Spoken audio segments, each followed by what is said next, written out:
और अब बताएं आपको, ऑल पाकिस्तान वकला नुमाइंदा इजलास का एलामिया जारी कर दिया गया है। एलामी में कहा गया है कि इजलास में मुजव्वज़ा आइनी तरमीम के बारे में तफसील से गुफ्तगू की गई। वज़ीर क़ानून आज़म नज़ीर तारड़ ने वकला के सवालात के तफसील से जवाब दिए। इजलास में मुत्तफ़िक़ा करारदाद पेश की गई, जिसमें कहा गया पार्लिमान कानून साजी और आइनी तरमीम करने का इख्तियार रखता है, ताहम कानून साजी या आइनी तरमीम आइन के बुनियादी ढांचे से मुतसादिम न हो। वकला को एतमाद में लिए बगैर आइनी पैकेज बेसूद होगा। मुजव्वज़ा आइनी तरमीम के मुसविदे को मुश्तहर किया जाए। अलामी में कहा गया है कि सुप्रीम कोर्ट बार एसोसिएशन की 63 पर आइनी दरख्वास्त समाअत के लिए मुकर्रर भी की जाए। ये अलामिया जारी किया गया है। ऑल पाकिस्तान वकला नुमाइंदा इजलास का अलामिया जारी किया गया है। अब्दुल क़य्यूम सिद्दीकी हमारे साथ मौजूद हैं। अब्दुल क़य्यूम, बताइए, ऑल पाकिस्तान वकला नुमाइंदा इजलास का अलामिया जारी कर दिया गया है, अलामिया में क्या कहा गया? जी हाँ, ये सुप्रीम कोर्ट बार और पाकिस्तान बार एसोसिएशन का मुश्तरका इजलास हुआ था, जिसमें मुल्क भर से जो मुंतखब ओहदेदार हैं वो शरीक हुए थे और जो मुतफ़िक़ा तौर के ऊपर इलामिया जारी किया गया और ये करारदाद मंजूर की गई कि नुमाइंदा इजलास पार्लियामान की हर किस्म की कानून साजी बशमूल आइनी तरामीम के इख्तियार को तस्लीम करता है। ताहम कोई भी कानून साजी या आइनी तरमीम आइन के बुनियादी ढांचे से मुतसादिम नहीं होनी चाहिए। जबकि इजलास हुकूमत को यह भी बाबर कराता है कि वकला की नुमाइंदा तंजीमों की मुशावरत के बगैर और इनको एतमाद में लिए बगैर किसी भी किस्म की आइनी तरामीम का पैकेज बेसूद होगा। इजलास हुकूमत से यह भी मुतालबा करता है कि वकला तंजीमों की मुशावरत और मुज़ाकरात के बाद ही आइनी तरामीम को हतमी शक्ल दी जाए, जबकि जो आइनी मुसवदा उससे मुस्तहिद करने का मुतालबा किया है। अब्दुल क़य्यूम सिद्दीकी, अब ख्याल ये किया जा रहा था कि ऑल पाकिस्तान वकला नुमाइंदा इजलास में वज़ीर क़ानून को सख्त रद्द अमल का सामना होगा। गुज़िश्ता 3 रोज़ से जो मामला चलता रहा, 4 रोज़ से, तो क्या ऐसा हुआ या आज़म नज़ीर तारड़ ने हैंडल किया, उनके सवालों के तसल्ली तशफ़ी बख्श जवाब दिए? जी हाँ, ये तकरीबन कई घंटे तक इजलास जारी रहा और सख्त सवालात भी हुए और उन सख्त सवालात के हवाले से फिर जवाबात भी आए।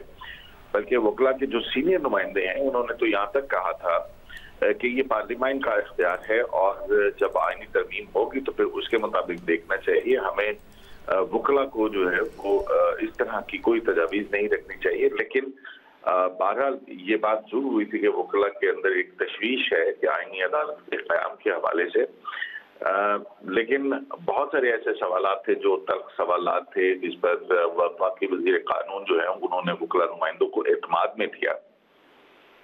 ठीक है, बहुत शुक्रिया। नुमाइंदा खुसूसी अब्दुल क़य्यूम सिद्दीकी आज होने वाले ऑल पाकिस्तान वकला नुमाइंदा इजलास के हवाले से हमें अपडेट कर रहे थे।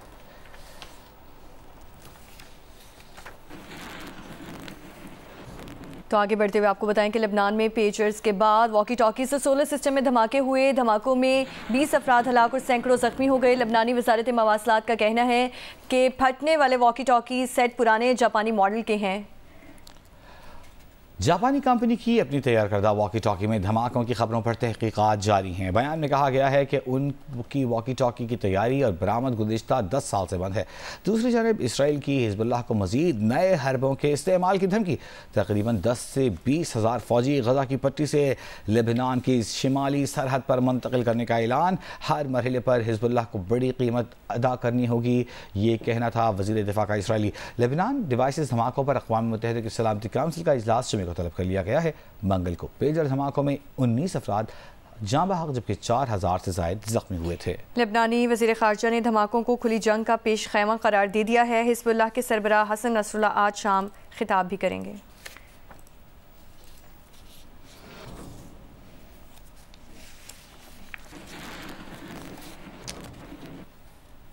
इलेक्ट्रॉनिक डिवाइस धमाकों से मुतालिक पाकिस्तान का रद्द-ए-अमल भी आया है। पाकिस्तान लेबनान में इलेक्ट्रॉनिक आलात के जरिए दहशतगर्दी की शदीद मजम्मत करता है।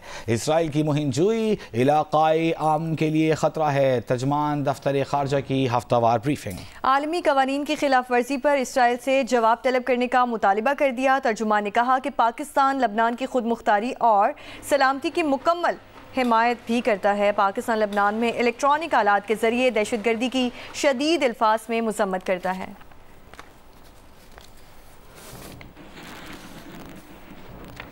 और अमेरिका की मुखालिफत के बावजूद अक़वाम मुत्तहिदा की जनरल असम्बली ने फ़लस्तीन के हक़ में पाकिस्तान, सऊदी अरब और दीगर मुल्कों की करारदाद भारी अक्सरियत से मंजूर कर ली। इसराइल के खिलाफ पेश की गई इस करारदाद में मुतालिबा किया गया है कि इसराइल 1 साल के अंदर अंदर फ़लस्तीनी सरजमीन पर अपना नाजायज़ कब्जा खत्म करे। इसराइल के खिलाफ पेश की गई इस करारदाद के हक़ में 124 वोट आए, जबकि अमरीका और 12 दीगर ममालिक ने करारदाद की मुखालिफत में वोट दिया। इसराइल और दीगर 43 ममालिक ने वोटिंग में हिस्सा नहीं लिया। ये करारदाद सऊदी अरब, पाकिस्तान, तुर्की, कतर, मिस्र, जनूबी अफ्रीका और दीगर ममालिक ने पेश की थी।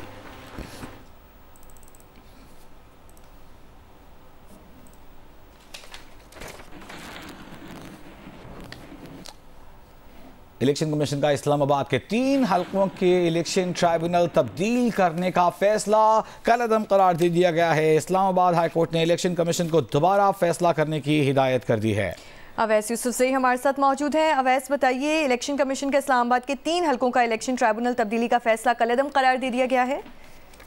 जी बिल्कुल, इस्लामाबाद हाई कोर्ट ने इस्लामाबाद के 3 हलकों में मुबैना धांधली के खिलाफ इलेक्शन पिटीशन सुनने वाले इलेक्शन ट्रिब्यूनल की तब्दीली का फैसला कलअदम करार दे दिया है, जबकि इलेक्शन कमीशन की जानिब से जस्टिस तारिक महमूद जहांगीरी की जगह जस्टिस रिटायर्ड अब्दुल शकूर प्राचक व इलेक्शन ट्रिब्यूनल का जज मुकर्रर करने का ऑर्डर भी कलअदम करार दे दिया है।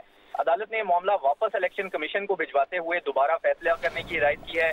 चीफ जस्टिस आमिर फारूक ने फरवरी 2024 के आम इंतखाबात में इस्लामाबाद के 3 हलकों में मुबैना धांधली के खिलाफ इलेक्शन। अच्छा, क्या जवाब क्या दिया गया इस्लामाबाद हाई कोर्ट की जानिब से, क्योंकि इलेक्शन कमीशन की राय ये थी कि उनका स्वाबदीदी इख्तियार है ट्राइब्यूनल को तब्दील करना। जी बिल्कुल, देखें, इस हवाले से जो तफसीली फैसला है वो बाद में जारी किया जाएगा। अभी ये जुबानी ऑर्डर, मुख्तसर ऑर्डर है जो अनाउंस किया गया है ओपन कोर्ट में, और उसमें अदालत ने ये कहा है कि जो इलेक्शन कमीशन का ऑर्डर है उसे कलअदम। यानी आप ये कह रहे हैं कि जो पिछले ट्राइब्यूनल बने थे वो बहाल नहीं होंगे, बल्कि इस मामले को दोबारा देखा जाएगा इलेक्शन कमीशन की जानिब से, वापस इलेक्शन कमीशन को भिजवाया गया ये मामला। क्या ये दुरुस्त है? बिल्कुल, जी बिल्कुल इसी तरह है। अगर ये सिर्फ कलअदम करार पाता तो उसका मतलब ये होता कि जो पुराना ट्रिब्यूनल है जस्टिस तारिक महमूद जहांगीरी का वो बहाल हो गया है, लेकिन इस वक्त ये सूरत हाल नहीं है, बल्कि वापस इलेक्शन कमीशन को भिजवाने का मतलब ये है कि जो मुस्लिम लीग नून के उम्मीदवारों की दरखास्तें इलेक्शन कमीशन के पास थी, जो मंजूर की गई थी इलेक्शन ट्रिब्यूनल के खिलाफ, उन दरखास्तों पर दोबारा फैसला करने। बहुत शुक्रिया, बहुत शुक्रिया वैस। आगे बढ़ते हुए बताएं कि पाकिस्तान स्टॉक एक्सचेंज में तेजी का रुझान बरकरार है। 100 इंडेक्स ने आज नई तारीखी बुलंदी को छू लिया। 100 इंडेक्स 1539 पॉइंट्स इजाफे के बाद 82,000 पॉइंट्स पर पहुंच चुका है। पाकिस्तान स्टॉक एक्सचेंज में तेजी का रुझान बरकरार। 100 इंडेक्स ने आज नई तारीखी बुलंदी को छू लिया। 100 इंडेक्स 1539 पॉइंट्स इजाफे के साथ तारीख की बुलंद तरीन सतह पर पहुंच गया है। और अमरीकी फेडरल रिजर्व से अहम खबर आ रही है, जहां 4 बरसों में पहली बार शरह सूद में कमी की गई है। 0.5% कमी से शरह सूद 4.75% से 5% के दरमियान आ गई है। सरमायाकारों को शरह सूद में इब्तदाई तौर पर सिर्फ 0.25% की कमी की तवक्को थी। अमरीकी फेडरल रिजर्व ने 4 बरसों में पहली बार शरह सूद में कमी कर दी है। 0.5% कमी से शरह सूद 4.75% से 5% के दरमियान आ गई है। सरमायाकारों को शरह सूद में इब्तदाई तौर पर सिर्फ 0.25% कमी की तवक्को थी। शरह सूद तवक्को से ज्यादा कम होने के सबब अमरीकी स्टॉक मार्केट में तेजी दिखाई दी गई है। S&P 500, डाउ, नेस्डैक सभी में तेजी का रुझान है। इस साल फेडरल रिजर्व की नवंबर और दिसंबर में भी मीटिंग्स होंगी और अगले साल शरह सूद 3.4% 2026 में 2.9% किए जाने का इम्कान है। अमेरिका में पाकिस्तानी सफीर रिजवान सईद शेख ने सदर बाइडन को सिफारती असनाद पेश कर दी हैं। सदर जो बाइडन ने इस मौके पर कहा कि आलमी इलाकाई चैलेंजेस से निपटने के लिए अमेरिका पाकिस्तान के साथ है। पाक अमेरिका ताल्लुकात इलाकाई इस्तेहकाम और सलामती के लिए अहम है। सदर बाइडन ने दहशतगर्दी के खतरात से निपटने के लिए पाक अमेरिका ताउन को सराहा। सफीर रिजवान सईद शेख ने कहा कि पाक अमेरिका इक्तिसादी शराकत दारी हमारी तरजीह है। पाकिस्तान मुतबादिल तवानाई, ग्रीन टेक्नोलॉजी और दीगर शोबों में अमेरिकी सरमायाकारी के लिए तैयार है।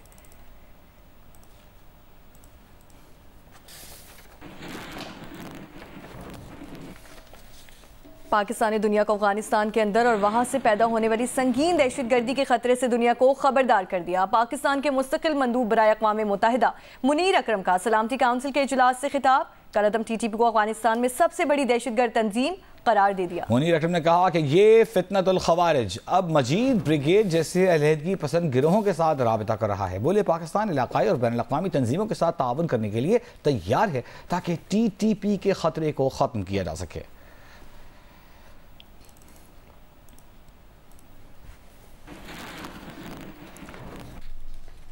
हैदराबाद की अहम शाहराहें खंडरात का मंजर पेश कर रही हैं। टूटी फूटी सड़कों से गुजरने वाले शहरियों के लिए अपनी मंजिल पर पहुंचना किसी इम्तिहान से कम नहीं है। तफसीलात बता रहे हैं अली नई।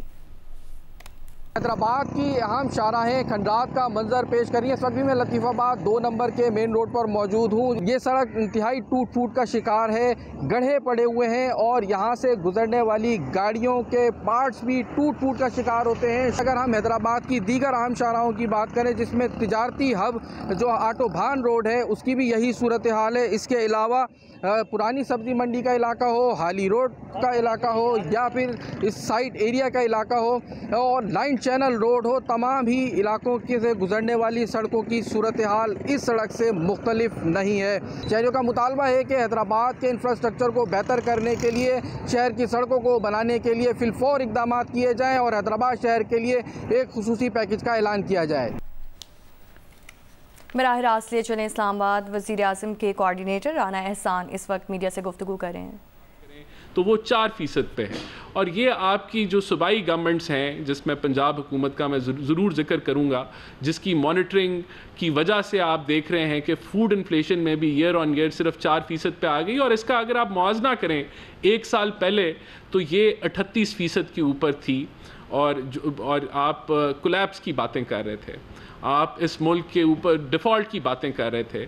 लेकिन जितने इशारे मैंने आपको बताए आज अल्हम्दुलिल्लाह वो बेहतरी के हैं, वो मुस्बत जो है इंडिकेटर्स हैं और इंशाल्लाह मुल्क जो है वो बेहतरी की तरफ गामज़न है। आपने पेट्रोल की प्राइसेस का जिक्र हुआ कि वो 330 रुपए पे थी पिछले साल, इसी महीने के अंदर आज वो 250 के ऊपर हैं। तो ये भी जो है इससे एक आम आदमी की ज़िंदगी में जो है वो आसानी जो है वो होगी। इसके अलावा अगर हम बात करें, आपने सूद की शरह की बात होती थी कि सूद की शरह जो है वो 25.5% पे है और इस बहुत ज़्यादा थी और इसके अंदर इंडस्ट्री के लिए इंडस्ट्री चलाना बड़ा मुश्किल था, SME के लिए इस शरह पे लोन्स लेना बड़ा मुश्किल था। वो आप देख रहे हैं कि लगातार नीचे की तरफ आ रही है और 17.5% के ऊपर आज जो है आपका काइबोर का रेट खड़ा है और ये ट्रेंड आपको बता रहा है कि ट्रेंड इंटरेस्ट रेट का भी इंशाल्लाह, क्योंकि अब आपकी इन्फ्लेशन कंट्रोल्ड है कि वो डाउनवर्ड ट्रेंड है और ये आगे आने वाले और इसी तरह अगर इन्फ्लेशन कंट्रोल रही तो देखेंगे कि इसके अंदर जो MPC है वो इंडिपेंडेंटली इसके अंदर में गुंजाइश, क्योंकि गवर्नमेंट की पॉलिसीज़ ने ऐसी गुंजाइश पैदा की है। रेल इंटरेस्ट रेट के ऊपर हम खड़े हैं, पॉजिटिव रेल इंटरेस्ट रेट, तो ये भी कमी की तरफ जो है वो जारी है। अगर प्राइवेटाइजेशन की बात करें तो PIA की प्राइवेटाइजेशन अपनी जो है बायर साइड ड्यू डिलिजेंस की के स्टेज की है, जो कि फाइनल स्टेज होता है आपकी बिडिंग प्रोसेस से पहले।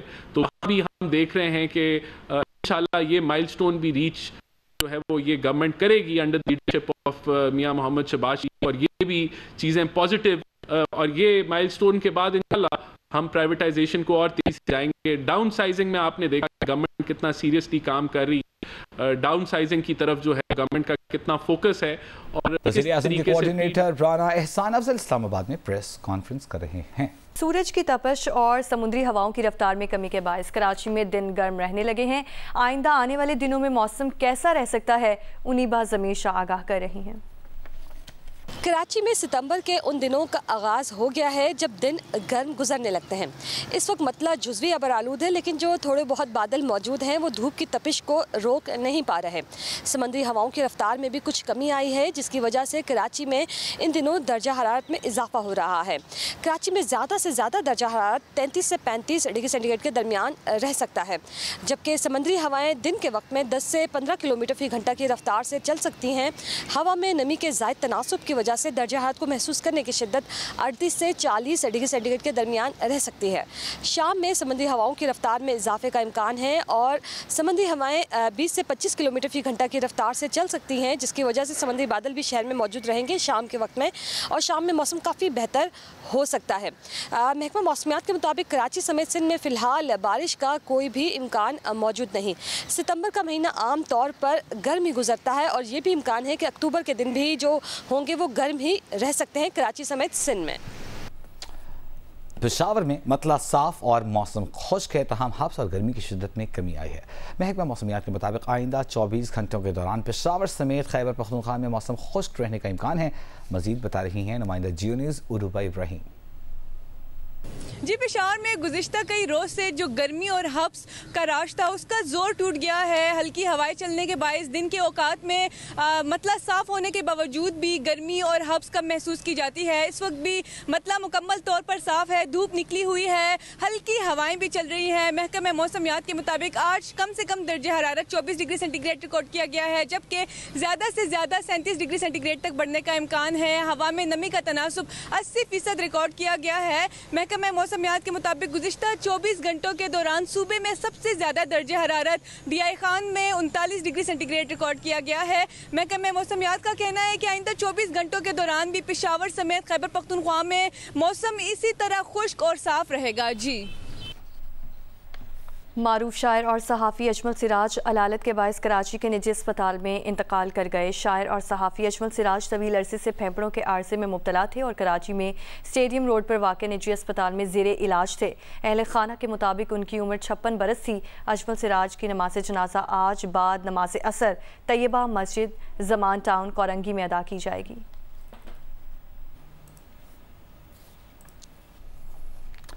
साबिक़ वफ़ाक़ी वज़ीर हुमायूं अख्तर खान ने पंजाब हुकूमत तालीमी मैदान में इमरजेंसी के निफाज का मुतालबा कर दिया है। कहा है कि स्कूलों से बाहर बच्चों की तादाद से मुताल्लिक़ रिपोर्ट्स लम्हे फ़िक्रियाँ हैं। हुमायूं अख्तर खान ने फैसलाबाद के इलाके मामूकांजन में government girls higher secondary school में बतौर मेहमान ख़ुसूसी शिरकत की। उन्होंने बोर्ड में नुमायाँ पोजीशन लेने वाली लड़कियों में इनामात तकसीम किए। मामूकांजन में तालिबात के लिए दस्तकारी का इदारा बनाने का ऐलान किया। हुमायूं अख्तर खान ने कहा कि मुल्क की आबादी के तनासब से ख़वातीन की तादाद मर्दों के बराबर है। उनकी सोच है कि उनके मुल्क की बच्चियां अच्छी तालीम हासिल करें। हुकूमत को बच्चियों की तालीम पर खुसूसी तवज्जो देनी चाहिए और ऐसी पॉलिसी बनानी चाहिए कि बच्चियों को स्कूल, कॉलेज और यूनिवर्सिटी में तालीम उनके अपने इलाके में मैसर आ सके।